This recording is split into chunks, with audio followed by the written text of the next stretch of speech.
Oh my gosh, I'm back again. Yep, we're up to episode 4 with Kamen 01, and this is an interesting one. Last week I basically described the episode as filler, and there were a few sneaky suspicions I had in regard to Daybreak Town with the whole Human Gear and My Gear outbreak. Most of this episode is actually addressing some of that. But the main focus is on a boy named Go Sakurai, which, yeah, I think that's his name, Go Sakurai. And basically, his father, he was working at Daybreak Town when it was destroyed, and there were these speculations going around that his father, Satoshi Sakurai, may actually have been responsible for letting the rampant Human Gears loose. And it's because of that he's been ostracized by his classmates when they're on the field trip, and they're taking a look at the remains of Daybreak Town. From a distance, obviously, because the whole thing is barricaded off. So, naturally, Go is curious as to what actually happened with his father because he's sick of hearing this idea that his father was a terrible man. And so, wants to try and get into Daybreak Town to figure out what happened. And Fua is just as interested to learn what happened because, obviously, you know, he was there when the Human Gears attacked and, you know, still blames the Human Gears for it, but wants to know the specifics of how it happened. So, they go into Daybreak Town, which means that Fua is bringing a civilian into a potentially dangerous place where they know that Daybreak Town was destroyed by malfunctioning Human Gears. Yeah, Fua is putting a civilian in danger. Why hasn't Yua fired him yet? But yeah, that's like the main stupid part, that Fua is once again defying Yua's authority, because I think she's supposed to be like the main weapons expert, and she's the one who gets authorization for the use of the progress keys. But she pretty much accepts there's actually no way of stopping Fua, and so hands him over the Punching Kong progress key. We'll get to Punching Kong in a bit. Naturally, Aruto and Izu follow, along with the bus tour guide, Anna, I believe her name is, because she still wants to fulfill her duty of preserving the history of Daybreak Town, but basically keeping the people she guides around as well informed as possible. And because of what little information they have on what actually caused the destruction of Daybreak Town, this is still part of her duty to try and inform Go of what happened. You know, also trying to find out herself. So, everyone actually has a reason to be there this time. You know, Izu's obviously there because, you know, she's Aruto's assistant. One thing I really do like in this episode, because it breaks a trope that I kind of on the fence about, is that pretty much as soon as everyone gets there, you know, meets up at the same time, a bunch of Trilobite Magirs come out of nowhere, start attacking, and then Aruto just takes his 01 driver, stands right next to Fua, and transforms. And Fua is surprised to see that Aruto was the grasshopper guy the whole time. And this is actually a really good way to do this, because Aruto is aware of Fua's dislike of Human Gears. He fully comprehends as to why Fua doesn't like the Human Gears. And, you know, he wants to break this misconception that 01 is a weapon for the Human Gears. So, you know, transforming one in front of him to try to show his trust towards Fua. That actually shows Fua changing, like, not fully changing his mind, because by the end he still believes that Human Gears are what caused the destruction of Daybreak Town. And, you know, this does confirm what I originally believed, that Daybreak Town was the epicenter for the original model of Human Gears. But it actually does cause Fua to basically back off a little bit on his hostility towards Aruto. I think that's a good move, because I'm kind of on the fence when it comes to secret identities for Kamen Rider. I mean, like not every Rider series has the whole secret identities thing for the writer, because you had someone like Kota who completely discarded the idea of a secret identity, like, from the get-go. Like, in the second episode, he's transforming everywhere during his day jobs, and, you know, going around trying to help people as Kamen Rider Gaim, but obviously messing up because of how strong and how obtrusive the armor is. Someone like Shinosuke from Drive had a bit more of a reason to be secretive of his identity, because, you know, he was a police officer, and like, Kamen Rider Drive himself, I believe, was considered a vigilante from the rest of the police force. Excuse me. Just trying to. Sorry, just needing a little sip. There's only a little sip left, anyways. But he pretty much discarded that when he saw there were people in danger, and thought, screw it, they need their Kamen Rider, I'm going to help them. Zio didn't really do much with the whole Soko is not telling his uncle about being a Kamen Rider thing, and when he does finally tell his uncle, it's such a non-event that it practically doesn't matter. So, yeah, I don't really understand the reason for the secret identities in that one, especially since up until that point that pretty much rendered his uncle a completely superfluous character.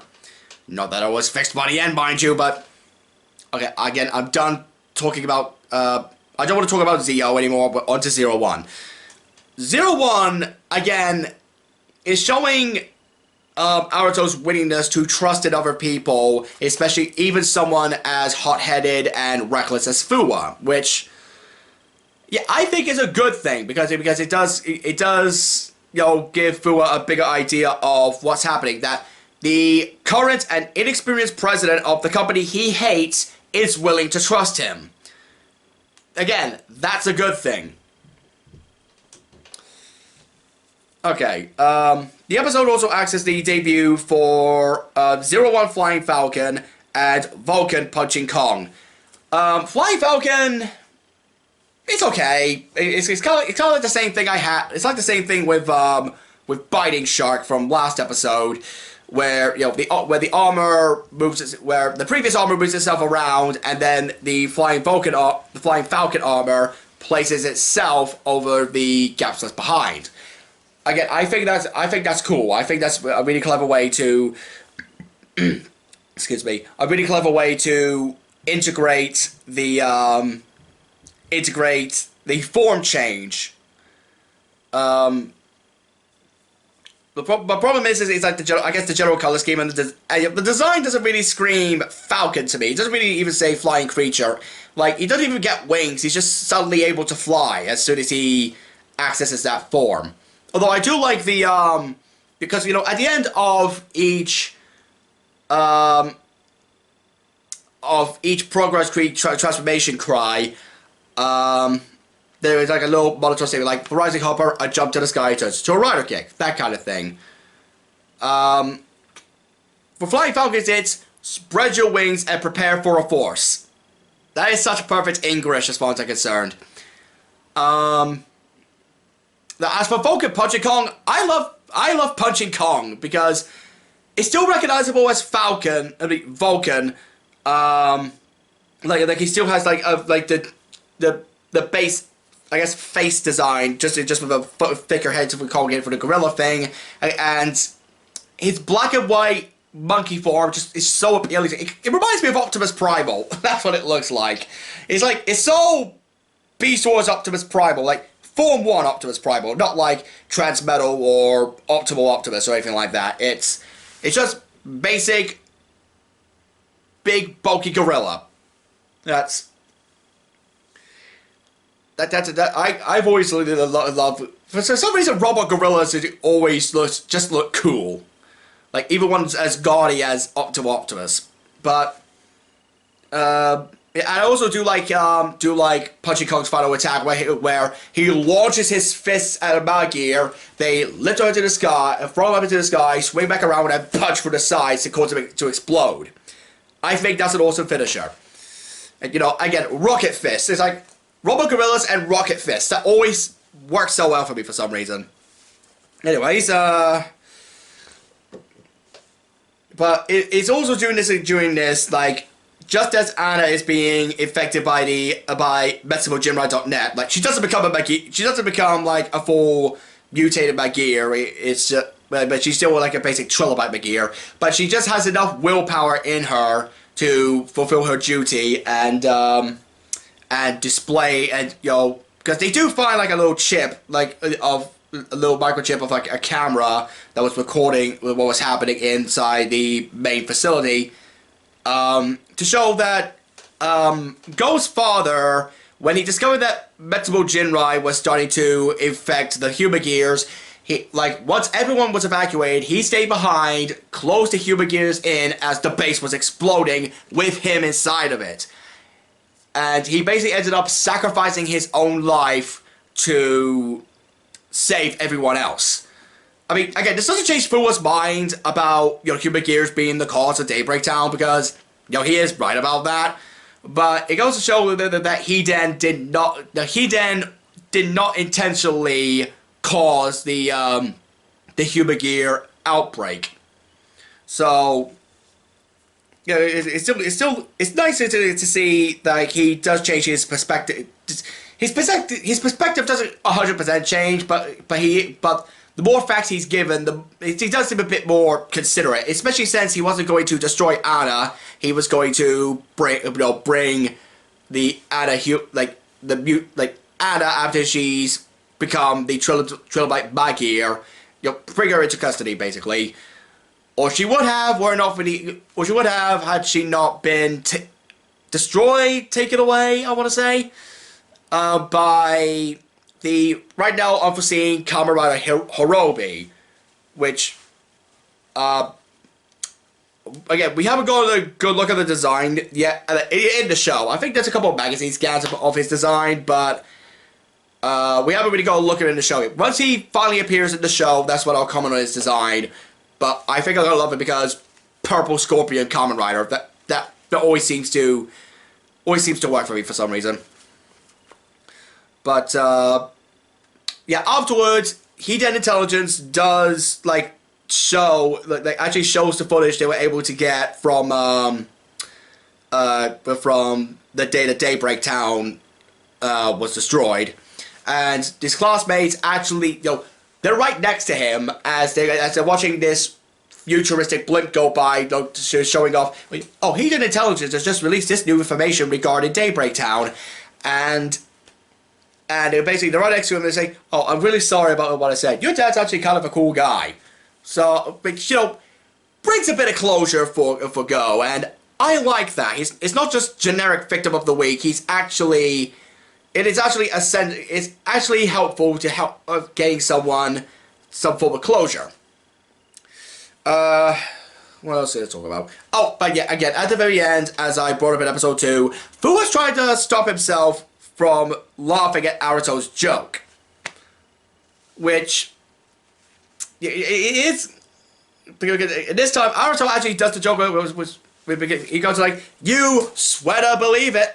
okay, that didn't work properly, but you get the idea. It's like doing a classic "you sweater believe it" wordplay kind of joke, and almost, and then Fuwa starts walking off. You can see he's just trying to hold back his laughter, because then, as Izu then starts explaining the joke again, with Aruto obviously upset at that. And actually, when the screen fades and you get the I forget what it's called. It's not segue, but it's like the thing at the end when they show up the progress keys on the blank screen. You actually hear Fuwa laughing, which again I like that they're introducing this element. There's still this rivalry between the two, but it's good to see that Fuwa has some kind of humor, even if it's a incredibly obvious and childish sense of humor. But it actually works really well in the context of the scenario. Like, if Aruto does a little that Fuwa likes his jokes, might give him more confidence about making the jokes. The only thing I have to note is, during the episode, the Hiden Vice President, who I had to look this up, his name is Jun Fukuzoe. Fukuzawa. I think that's how you pronounce his name. The guy who wanted to be president but didn't. We see Naruto talking to him about what actually happened at daybreak, and Jun is constantly going, like, don't recall, and it's like, again, he knows he obviously knows something about what happened at Daybreak Town. I'm calling it now.